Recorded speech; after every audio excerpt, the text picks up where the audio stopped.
probably have to sneak out briefly during the show for a few minutes, but... That's fine. Do you have something for the top at least? Uh-huh.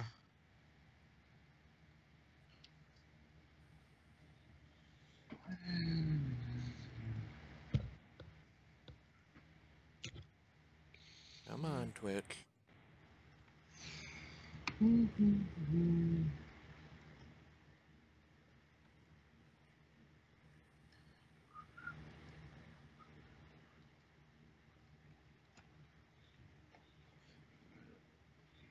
Has it come live for any of you guys yet?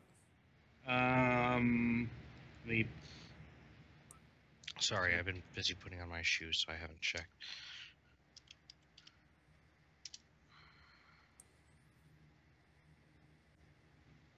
Nobody cares about your shoes echoing Gollix. Am I echoing? I only call you echoing because of the fact that I'm checking the stream and we're getting audio from it. Oh, okay. Alright. Yay. I didn't break it this time. Indeed. So, you have the proper music and all that shit? Yep. Noisy, can you not be in front of my screen?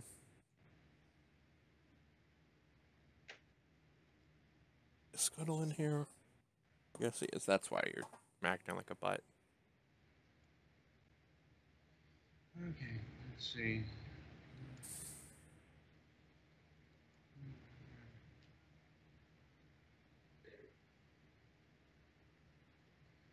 I guess last call for drinks and restroom. Basically. Mm-hmm. I think I'm good.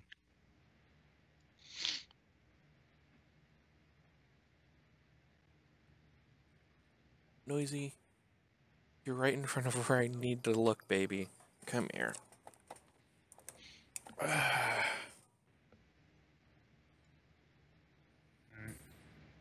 You're fine.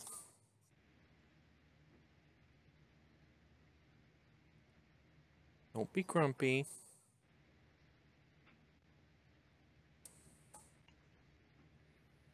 I know my desk is clean now, but you can't sit in front of my monitor.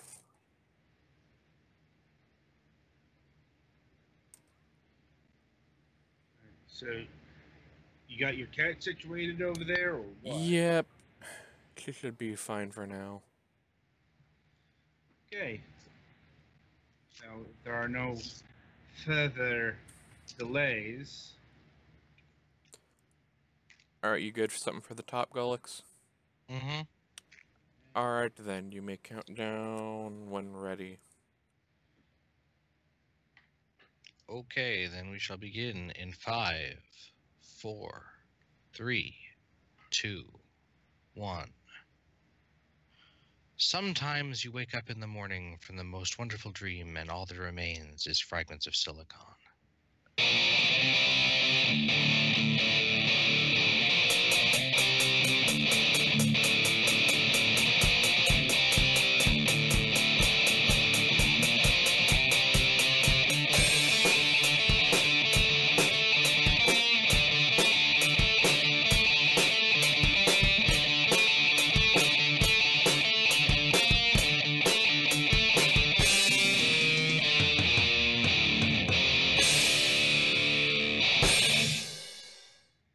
All right.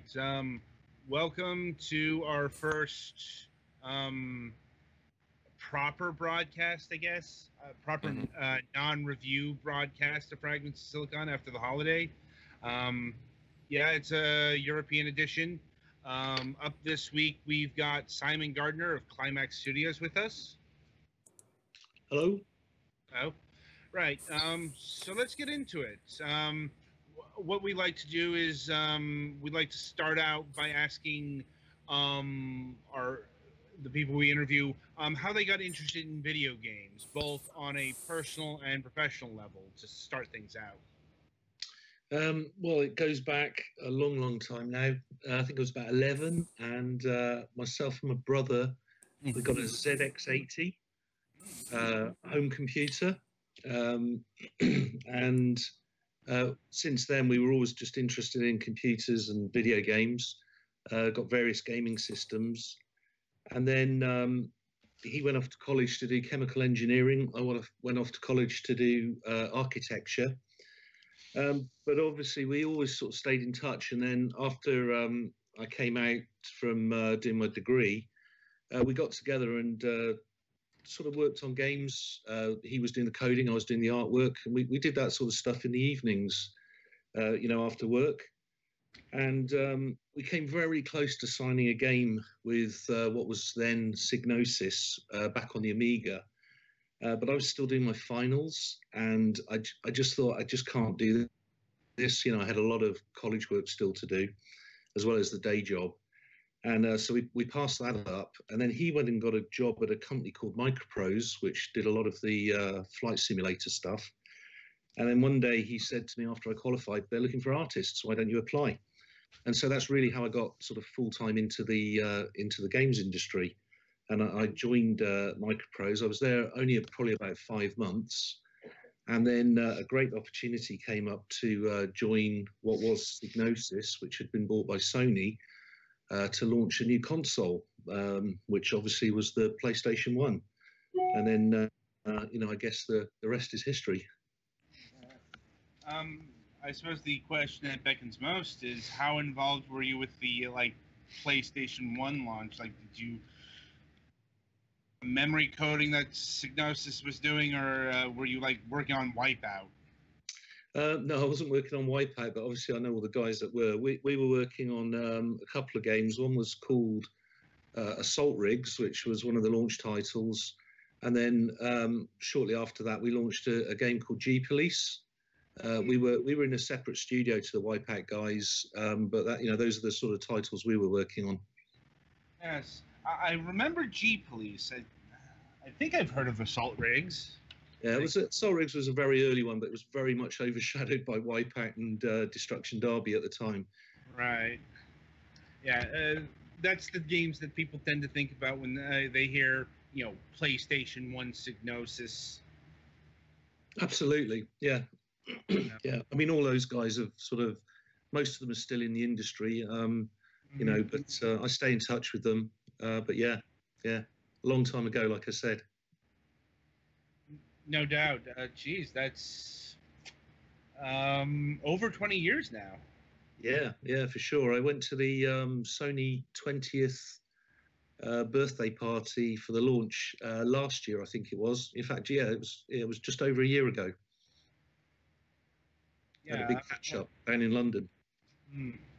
I'm not the PlayStation 1 launched in '95 here, so it's I guess it was '96 in Europe. Yeah, something like that. 95, 96, something like that. I mean, I joined Signosis late '93. So yeah, we were working on it just over a year and a bit before the launch. Still, it must have been exciting working on, the first PlayStation. Oh yeah, it was amazing. I mean, the first time Ian Hetherington came down to our studio and sort of told us about this device, I remember him sort of holding up a cardboard box, and he had a marker pen, and he sort of drew out the square shape with the circle on it for the the CD, the top loader on it, and said, this is the future. This is what you're going to be working on. Which it was incredibly exciting because obviously they'd been working on the FM Towns on some streaming CD games like Microcosm and Nova Storm, and so those were kind of the games which had made Sony look at Signosis and go, yeah, that's a developer we want to acquire because they've got all this CD and streaming knowledge. Right. I remember Microcosm vaguely. Yeah. So the little miniaturized submarine shooter. Yeah, I remember there was a ton of backstory in the manual. I'm not sure if it all makes sense. Yeah, well, back in the days then, the boxes were much bigger, so there was normally a pamphlet or something in there, which obviously you just don't get anymore. Not usually, although probably with some of the special packages that are made these days. Yeah, collector's editions and things. Yeah. But anyway, so how long did you work at Signosis? I think in total, I was in Signosis for about 8 years, um, through different departments, doing different things. We worked on another game called Overboard. We did lots of the ports as well of things like Wipeout that we did to PC and things like that. Um, so involved in a lot of things, through that time. And then I actually sort of moved within the Sony group and ended up being involved in the finishing off of Medieval, and then Oh, the cool. production of Medieval 2, which was another PlayStation 2 game through that time. Like, yeah, the Medieval series, really underrated series. Couple of platformers there. Yeah, it was a peculiar British game, a lot of British humour in there, but I know it's got a very sort of strong, even to this day, sort of fan base. Yeah, it was very well regarded, and in fact, Medieval 2 actually won a BAFTA, believe it or not. In what category? I believe it was best console game that year. That's pretty impressive. I think it was very much aiming at the correct, judging audience at the BAFTAs at the time. Like I said, a very peculiar British game with lots of British humour and literary references and things like that. Like, did you personally get the BAFTA, or is it somebody else? Oh no, the teams. I mean, it was a team effort, and the creative director and the producer were awarded that. I mean, it went to the whole team anyway. Makes sense. So I guess the question that comes up next is, what precipitated your exit from the Sony group? Well, funnily enough, it's quite an interesting story, but it was around the year 2000, and it was all that .com nonsense.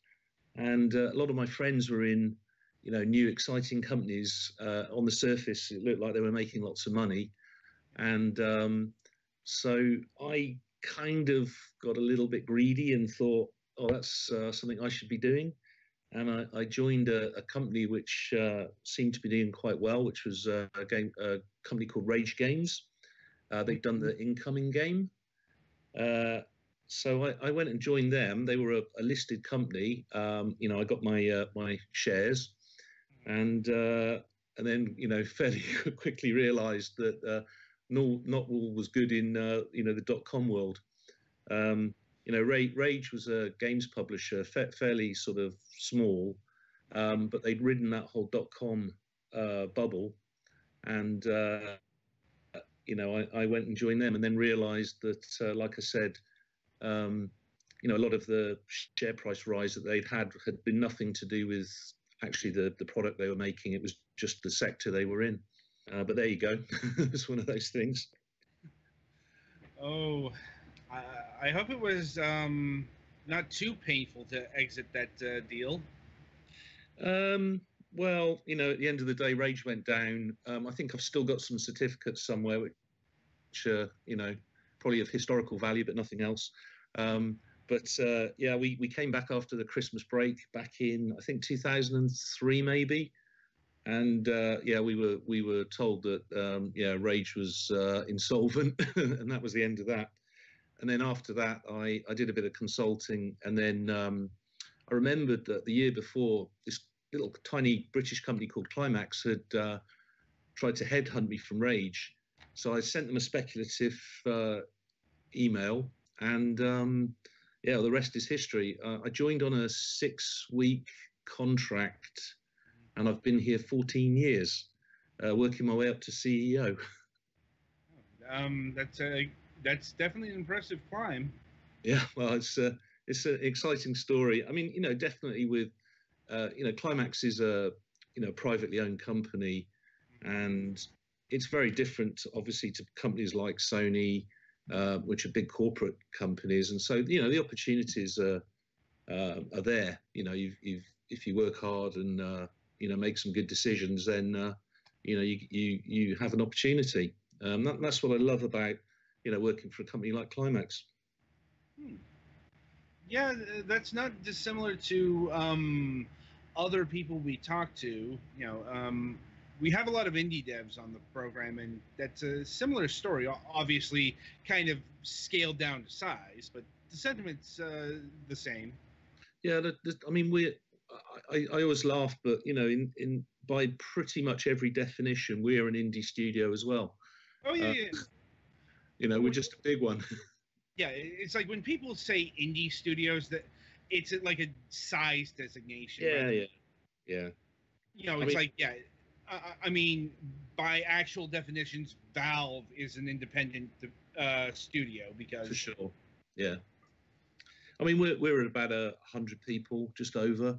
But you know, the same principles still apply. We generally these days do a number of smaller projects. You know, it's kind of the days of a studio like ours making a AAA game are long gone.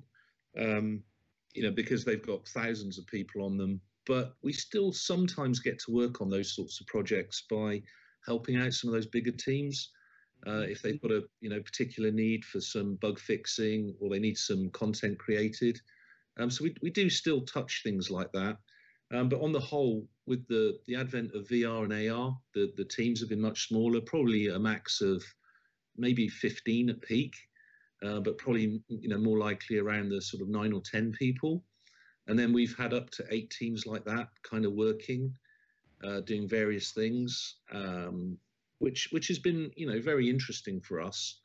It's kind of a departure from the days of things like Silent Hill Shattered Memories, and even the more recently the Assassin's Creed Chronicles trilogy we did. Yeah. So for those who might not be familiar with Climax Studios, they've existed for about 30 years, I think. Yeah, that's correct.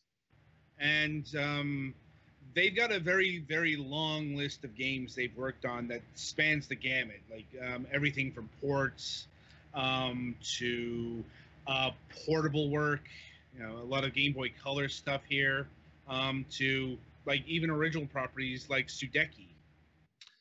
Yep, that's the first game I was actually brought in to help get finished. I remember Sudeki, like, somewhat. It's been a while. Yeah. It's been 14 years, I guess. Yeah. Although I think I played the PC version that got released on Steam a few years ago. Like, yeah, it's still selling actually. We're still selling that. It does, a reasonable number of units every month. Surprising, really, but yeah, it does. Steam's actually a really good place for classic games, or maybe not so classic games to get a second wind. Yeah, for sure. Yeah, to probably the most notable, like in terms of franchises that you guys have worked on, is Silent Hill and Assassin's Creed series. Yeah, that's right. I mean, the Silent Hill games we ended up doing. The first one was on the PSP, and we did that. It was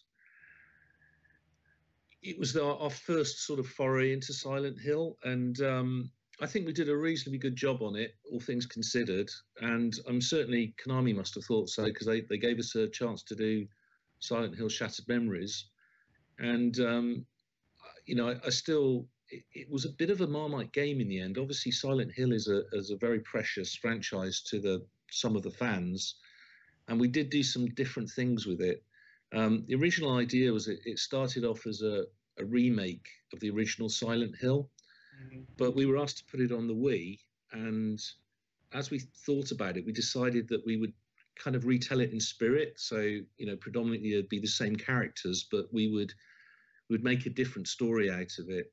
And obviously, by putting it on the Wii, the way that we interacted with the game was changed. We had the motion controls, and the idea came out of this idea of the psychological profiling and testing, and a huge amount of work and research went into that, whereby we made it all about the choices that the player made, and ultimately that would give you one of a number of story arcs that would come out of it based on your personality, your real personality. And then right at the end, we would give an actual written scrolling profile which said, things about the player.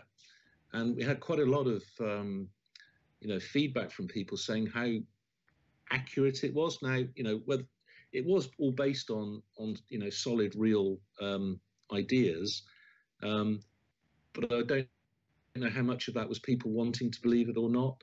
But it did have a very emotional end to the story, and we also had a number of people telling us the way that it made them cry, and it had made them sort of reach out to family members that they'd lost contact with. It was that sort of an emotional game, and I was really sort of proud of the work we were able to do on that, and how that all came together. And some of those ideas I know have kind of been picked up, and Supermassive are sort of operating in that area now. So I just think it's probably due a resurgence. So it's it's good to see them doing that. Indeed. And yeah, I think Silent Hill Shattered Memories is probably the most beloved out of the post-Silent Hills. It seems to be. We seem to be the highest Metacritic not Team Silent team that have touched Silent Hill. So we'll take that. Like I said, the fan base, some absolutely adore Silent Hill Shattered Memories, and others think sacrilege.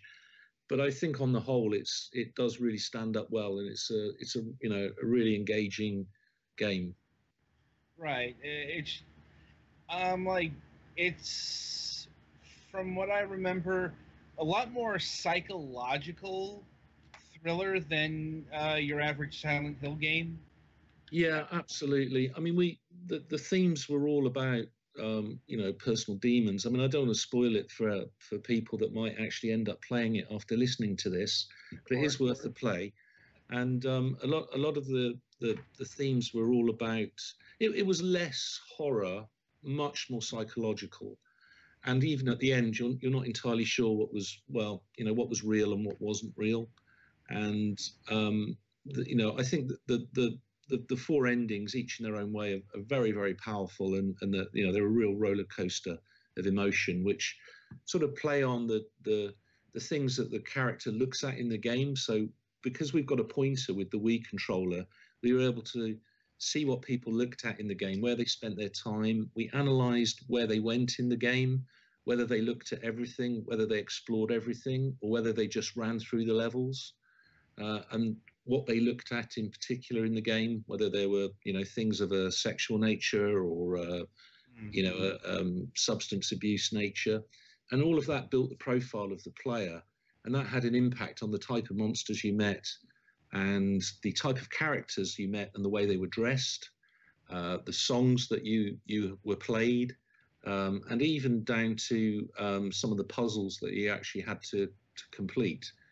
So it was a really in-depth game at the end of the day. Yeah, another thing that I was struck by was the choice of color.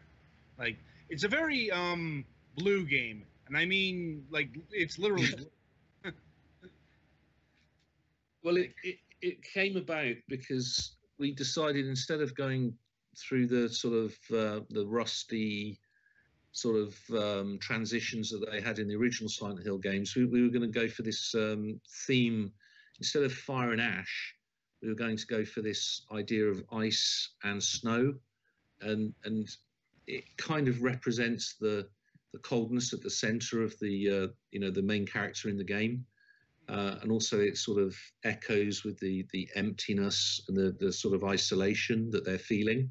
I'm being very careful with my words here, so I don't spoil anything. Fair enough. Yeah, it's like, it's another deviation from standard horror, because you don't usually see the color blue in a horror movie or something like that. No. It's like, probably because blue is more associated with melancholy than terror. And again, that's very on message with the theme of the story. Mm-hmm. and yeah, all of these things were sort of conscious decisions. They're very much conscious decisions that we were going for with it. Like, so which version of Shattered Memories was like the lead version? Like, did you make this game for the PlayStation 2, or was it like the Wii initially? No, it was originally for the Wii. It was definitely for the Wii. At the time, there was a feeling that what the Wii needed were some adult games.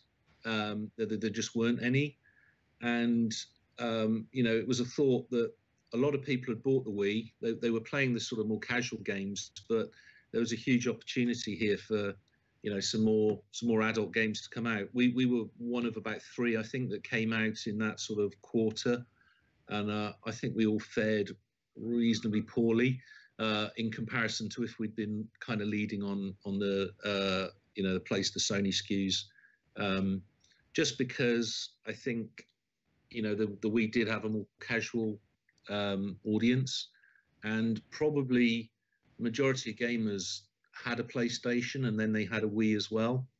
And if we'd have focused more on the PlayStation SKU, that at the time that probably would have been better. But we did release those SKUs. But one of the problems is because we'd sort of wholeheartedly taken the Wii on board as the lead SKU, a lot of the charm of the game was the way that we used the Wii controller as your mobile phone and as a torch. So we'd play the phone messages out of the Wii controller. When you were looking around, obviously it's very natural to use the Wii controller as a torch to shine into the darkness. Things like that. It just kind of worked so well on the Wii, and obviously with adapting those control schemes to a normal controller, you do lose some of that sort of tactileness of the game design and the interface. Like, true enough, it was kind of rare because, well, not a lot, it was kind of the other way around most of the time. Regular games got ported to the Wii and they got the motion controls forced into them. Yeah, for sure. And I think some of the reviews, I mean, we got quite a few, 9 and 10 out of 10 reviews for the game, and they very much, if you were the sort of person that embraced the game for what it was and weren't kind of upset by the fact it was Silent Hill, but we'd done all these different things to the characters and story, I think you would see that there was a very, very good game there with a very clever interface, and I'm still extremely proud of that game. Obviously, Sam Barlow and Mark Simmons were the two the creative and production leads on it, and it was very much their baby. But I still look upon that as a very strong game that we did from the studio. And I suppose another question is, how hands-on or off was Konami with the whole deal? We got to work with the American side of Konami, and they supported us really well. I mean, when they gave us the brief to remake Silent Hill 1, and then I was very apprehensive when they came over for the first time to see the first sort of couple of months' work, and I was thinking this is going to go really, really well or really, really badly, and I'm not sure which. And luckily, they came in, played the build, and saw the potential that we had there, and just absolutely loved it, and they were hugely supportive of us. They really, really were. They were great to work with. They kind of gave us a free rein on it. I think at the time, the Silent Hill franchise was, obviously it had been handed over from Konami Japan to America to work with, and which meant that we did have quite a lot of freedom there to do what we liked, and that was great. I'm like, oh, that's good to hear. Like, sometimes the studios can be restrictive, like very restrictive with their, especially their tentpole properties. Yeah, for Mhm. sure, for sure. And that normally just slows everything down. I mean, I think in the industry, everyone's trying to do the right thing and all the rest of it. No one's intentionally doing anything to hold people back. But the bigger the franchises you work with, that can just slow you down on approvals, or you make assumptions that something's going to be all right and you press ahead anyway, and then you have to then incorporate feedback later on that you have done something that their IP sort of holders aren't happy with. But that's just the nature of the business. I mean, making games is hard. Is really really hard, and that's just another component of it. So you just take it all on board and get on with it. Indeed. And as I recall, Silent Hill isn't the only Konami property you guys worked on. There's also No, that. we did Um, we did Rocket Knight as well, which was a remake of the platformer. yeah, I remember playing it, and it seemed like actually a sequel to the old Sparkster games. Yeah, it was. Yeah, we kind of just again we actually we worked very closely with the American team on that one. They had a lot more sort of toing and froing on that one, because in some ways I think it's an easier one to have an opinion on. Um, with what we were doing with Silent Hill, it was very complex and deep, and we'd already done a lot of work on it in terms of the way it would work and all the rest of it. So it's quite hard to sort of come in and have an opinion on that in the way that you can come in on a platformer and give feedback on the controls or the speed that the character's moving through the level, or even the difficulty. So yeah, we did work very closely with the American team on Rocket Knight. Like, uh, like I honestly don't have much more to say on Rocket Knight. It kind of just existed. Well, that's fine. Like, I remember playing it, but it it was all right, but not for nothing. But it wasn't like the original games where underrated masterpieces of that particular generation. Yeah, I'll sit on the fence on that one and say maybe that's rose tinted spectacles, but there we go. I'm like, I suppose it depends on which one we're talking about. I don't have as kind things to say about the Super NES version. Yeah. Like, Well, the Super NES it was kind of tuned for the more fast and stuff that the Genesis was a little better at. yeah, I'm like, but anyway, so speaking in more modern times, you worked on the Assassin's Creed franchise with the Assassin's Creed Chronicles. That's right. Yes.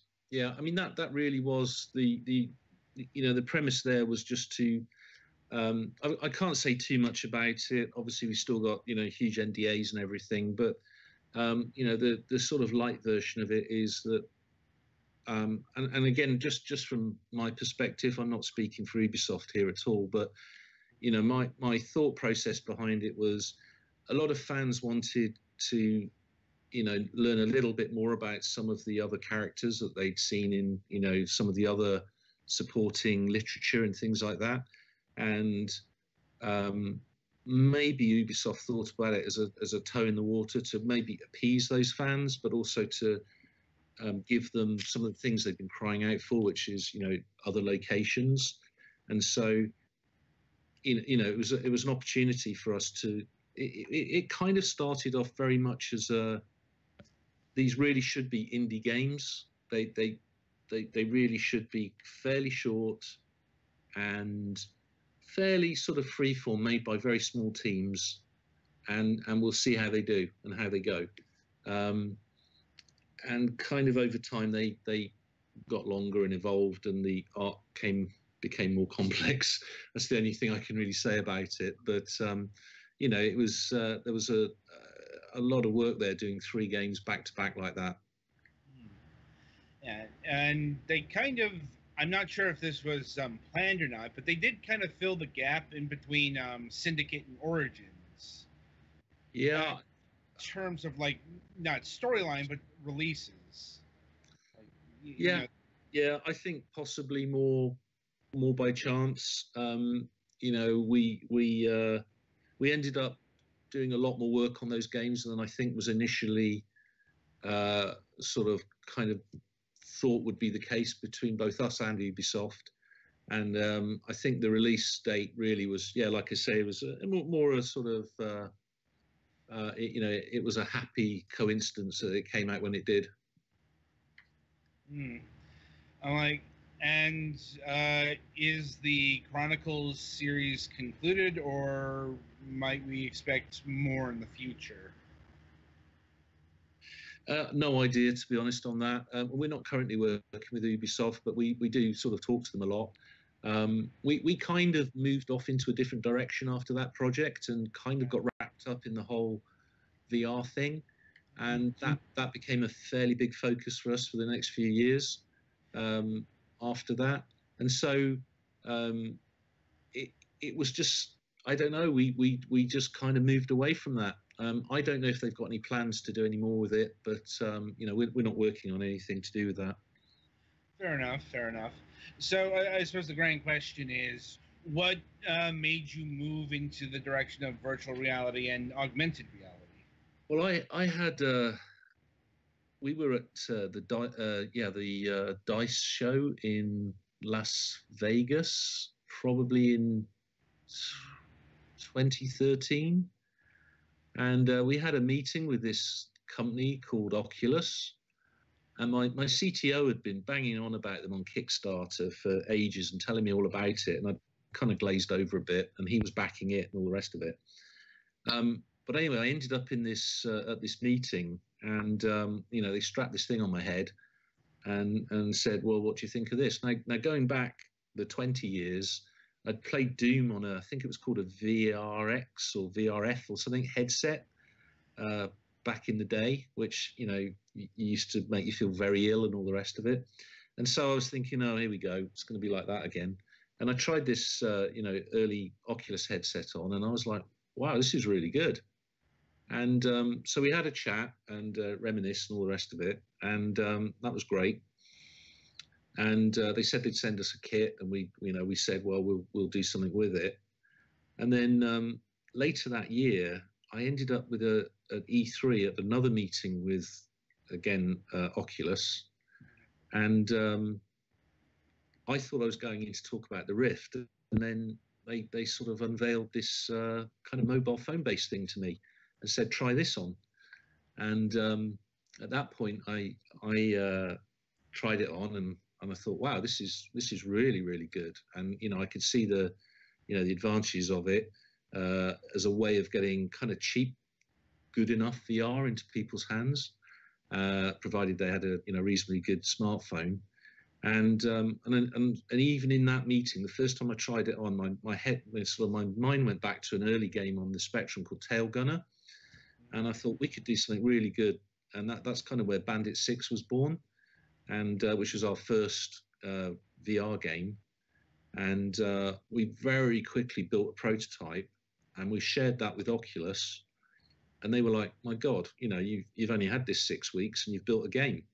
And obviously it took longer to get a polished game out, but we did launch it with the sort of the early adopter kit about a year before the commercial launch. And you know, I don't know, I've had lots of people tell me about that game, that it's been a really good sort of first step into VR to sort of, you know, it's a gaze shooter, but if you're demonstrating your new Gear VR to someone, they very quickly understand what they've got to do. And, you know, this advantage of being able to look all around and spot planes and things like that and shoot them down. So that's kind of how we got into it. And at the end of the day, never forget, we're all just geeks in this industry. We all do it because we love games and we all love technology. And so anything that new that comes along, you know, straight away it's kind of interesting, and that's kind of how we got into it. And we forged a fairly strong relationship with Oculus, and, you know, developed more and more products with them.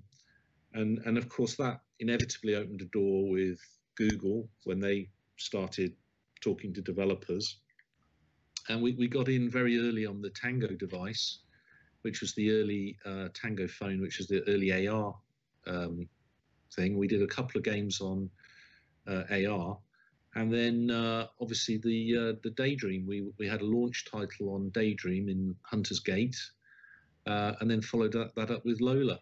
So we've been very involved in the VR stuff, and and naturally a progression of VR is AR, and then we recently launched Arise on the AR kit on the iOS 11. I think you might be the first developer that we've talked. Well, feedback there. Anyway, I think you're the first developer that we've talked to that's done mobile VR. Like we've talked to other VR developers, but they're more, the high-end Oculus or even room scale stuff. Yeah. I mean, the advantage of doing the mobile stuff is that it's probably quicker turnaround, and in some ways the economics of it seem to make a lot more sense, because with the way that Samsung had given away Gear VRs, there was a much bigger market in the mobile space, and so for us it was a reasonably good move to go into that in a way that up until probably this Christmas, I'd always worried about the install bases on the sort of PC-based VR units, and also the cost of making the games.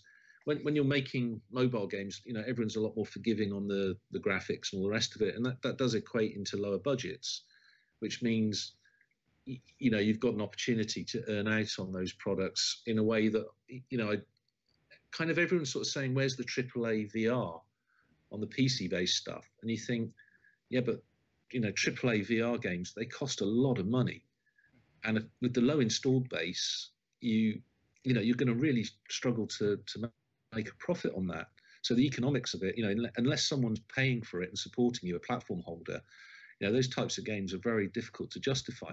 But I do believe that's changing now, because I'm starting to read the reports of the successful sales that the Sony PSVRs had, and even the Rift over the Thanksgiving week. It seems like they really have shifted some numbers there, which is very exciting. Indeed, I know the Sony is pushing the VR headset pretty aggressively. Like I've seen ads for Skyrim VR on the television. Yeah, I've not tried it myself, but again, I'm starting to read reviews, and not just reviews, but comments in reviews from real users, and it's got me sufficiently excited that I'm going to actually go and try it out in the next day or two. It's just one of those things. I just assumed it'd be quite difficult.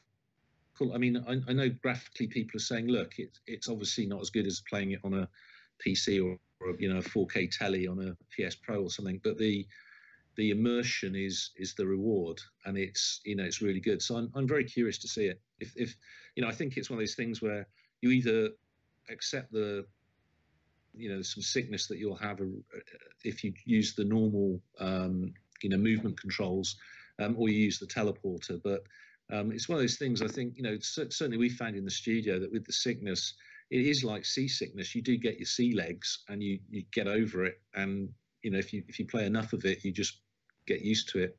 So that'd be really interesting to play that. Yeah. That's what other VR devs have told us. Like one told us that like the first time they tried out VR, they actually had to call in sick because they got such a case of the seasickness. But eventually it's wore off. Yeah, it's a big problem, because obviously it's one of those things where in most game development you focus on getting everything there and get it looking great, and you don't worry if the frame rate's not quite there. But in VR development, you've got to do it the other way around, because otherwise everyone starts getting ill. So you have to target frame rate first and try and maintain frame rate as you add more and more content in, because otherwise you can't test it. Because if it's really bad, it doesn't matter how good you are, you will get ill. So it's just one of those sort of interesting side effects of VR development. It's just changed one of the sort of ways you have to go about it. Yeah, I think Sony actually mandates that your VR game has to run at 60 frames per second, or they won't allow it on their platform. Yeah, for sure. But obviously, when you're developing it, that's the goal. You've got to get there in the end, and normally that would be one of the the things you do towards the end of the game, making it run at 60. But obviously, in development, when you're trying to develop them, you've got to have it running at 60 from the start. Otherwise, you just can't test it.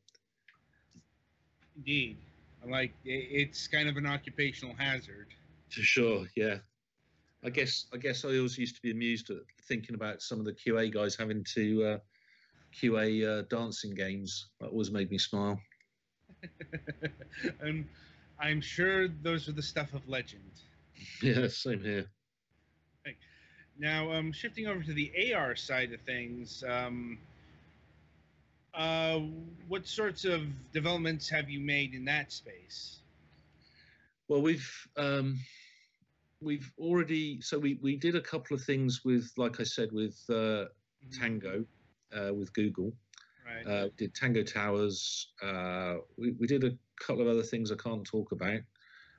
They've sort of shifted onto different platforms now, and we also we kind of got very excited when Apple announced ARKit, because whilst I've been out a couple of times to try Magic Leap's stuff on, and obviously we've got a HoloLens. I've really enjoyed playing around with the HoloLens.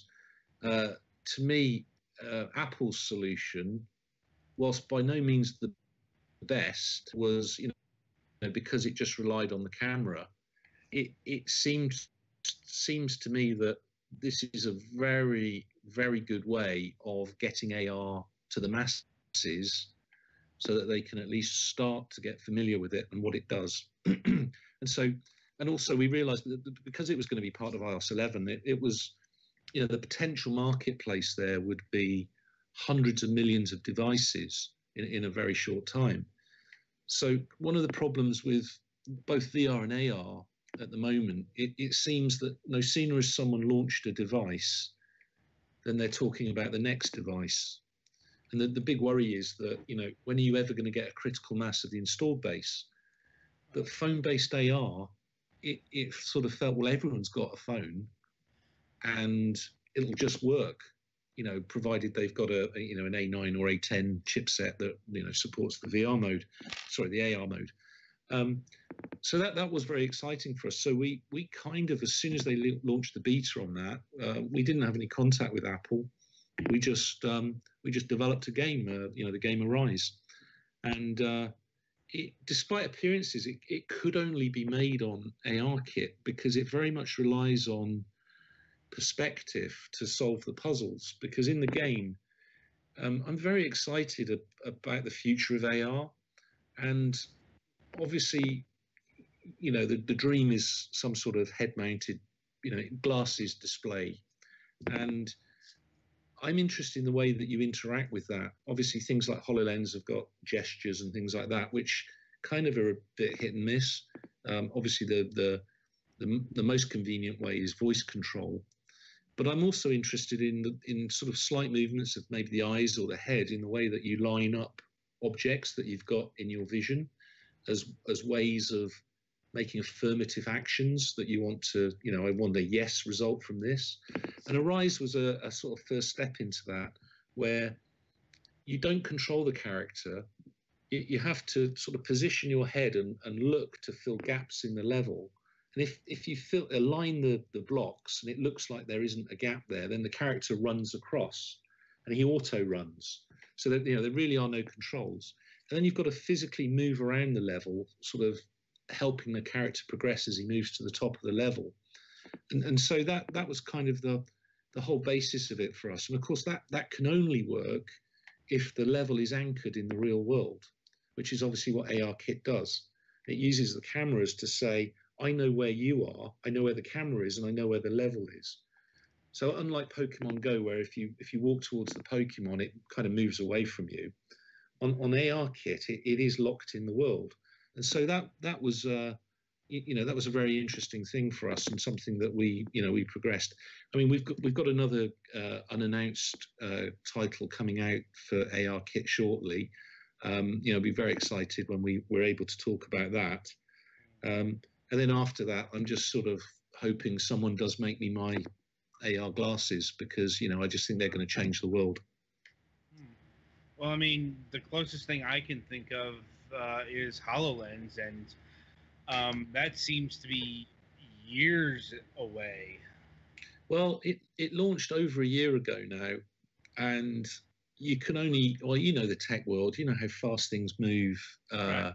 Year and a half ages. So I think they'll be ready to do a HoloLens soon. Sorry, carry on. I'm talking like HoloLens for the masses.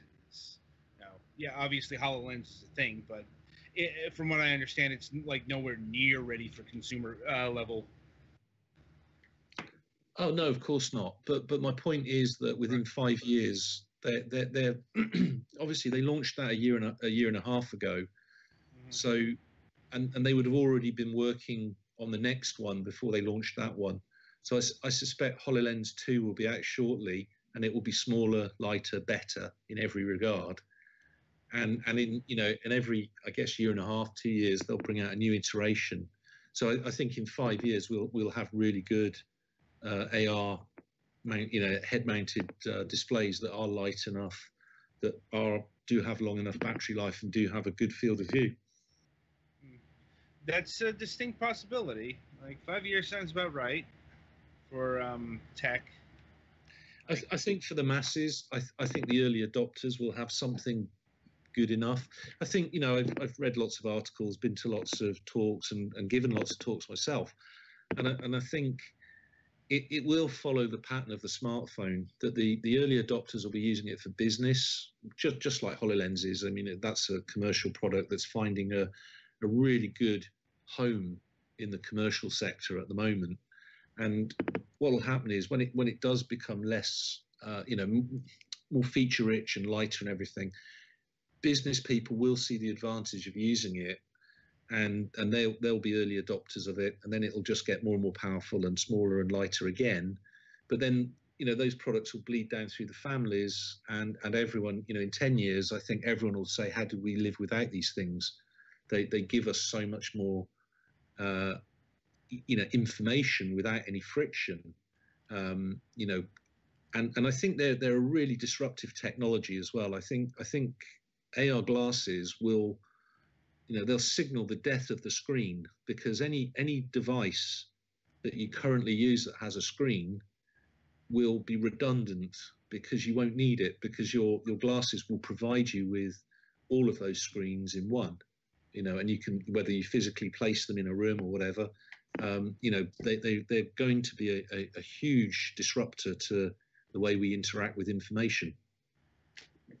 Quite possibly. Sometimes it's hard to say with tech.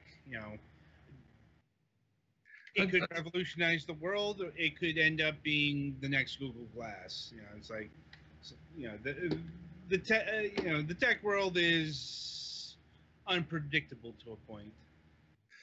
Yeah, but I think when you've, I mean, I'm in a fortunate position that I've seen some of the things that are currently in development, and when you sort of track, knowing the way that all technology goes, especially silicon-based technology that we're all talking about, the user cases I can see for it and the benefits it will provide, I just can't see how people won't want that. I mean, I use an analogy where I've got a smartwatch now. For when they first came out, I kind of laughed and went, why would you bother? And then I got one, and it was a Gear S3 Samsung, and of course my emails will pop up on it, and I can actually read them, and it meant I no longer had to get my phone out of my pocket when it beeped.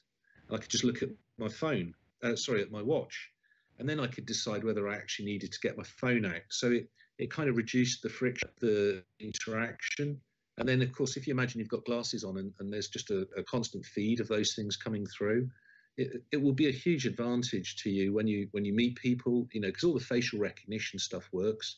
So it'll remember, your glasses will remember that you did meet that person before, what their name is, where you met them, maybe their LinkedIn profile, all of those things, which are going to be really good in business. And that will just sort of bleed down, and everyone will feel like, how did I ever get by with having to get my phone out when my emails and messages just kind of appear in my vision? You make a good case for it. I mean, it's like time will tell, I suppose. I'm going to be a great advocate for it, and I'm going to sort of very much say, look, it's going to happen.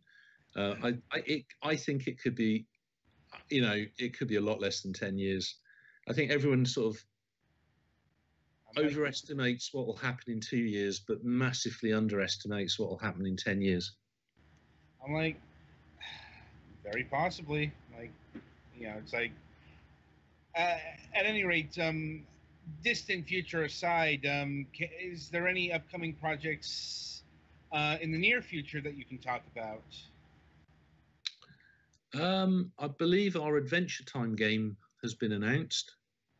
So let's say, I can talk about that. We're working on Adventure Time, which we're excited about. That'll be out sometime next year. All the other stuff we're working on is, there is an AR game that will be announced shortly. In fact, it'll be launched shortly, I believe. But again, I can't talk about that yet because it's not been announced. And then all of the other stuff we're doing is, most secret.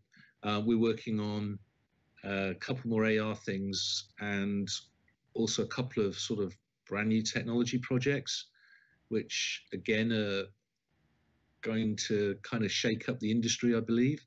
We're working with other people on them. We're over the last sort of 5 years, we've become a bit, I guess, in some ways, because of the VR and AR stuff we've done, we've actually become somewhat of a go-to contractor for new technology and new high-end technology. Not the original sort of conception of it, but what we provide now is a service where we'll work with the technology team in the company that's produced it, and then we'll work with that technology to sort of say, okay, this is how the real world works. This is how we use technology to make things. And we kind of work with them to iron out any of the, the features that they'll need to add or the tools they'll need to add. So we're involved in a couple of projects like that at the moment, which are very exciting. I can imagine. And I'll see if my colleagues here have any questions for you before we wrap things up. Okay. I think I'm good. I don't have too much other questions. It's good to hear you be good to hear a strong advocate for like the future possibilities of VR and AR stuff, and I like the stuff about when you're trying to anchor stuff more closely in the world, because that is an issue that I've had with some AR stuff. But I can't do it much myself because I am very prone to visually induced headaches. So same. Right. Yeah. All right. I suppose my final question is, are you merely concentrating on VR and AR applications in the game space, or are you looking to expand beyond that? We have a lot of conversations with companies on more broader.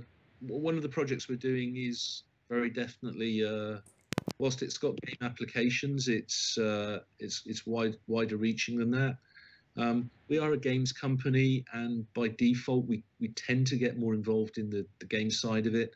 When we do have conversations with car manufacturers and things like that, and sometimes it almost feels from our point of view, there's other projects that excite us more, or the timing's wrong. Sometimes some people not in the games industry kind of underestimate how long things will take. And so most of the non-game approaches we have, they've come to us at the last minute and said, we've got this thing happening here, can you do this? And you look at it and go, I'd love to do it. I really would, but we need more time. And they don't really understand how much effort goes into building even art assets or anything like that. And the process that we have to go through. So far, it's mostly been games, but yeah, there are a couple of things we've got in the pipeline that are going to have a broader, impact. Let's put it that way. Good to know. All right, I think that'll about do it here. Okay. Yeah, I'd like to thank you for taking time out of your schedule, Simon, to be with us here today. No problem. I've really enjoyed it. That's good to hear. That's always good to hear when people enjoy our conversations. And hopefully we'll have you on again in the future as more VR and AR stuff gets, announced and released. Sure. And, I look forward to seeing if your proclamations about AR come true. Yeah, let's hope so. Indeed. All right, so that'll about do it for this installment of Fragments of Silicon. Be sure to join us on Wednesday, tomorrow at 9 p.m. Eastern. Our guest will be William Pellin of Team Cherry, the developer of the recent indie hit Hollow Knight. I'm looking forward to that, and hopefully you are too. And till then, I wish you good gaming.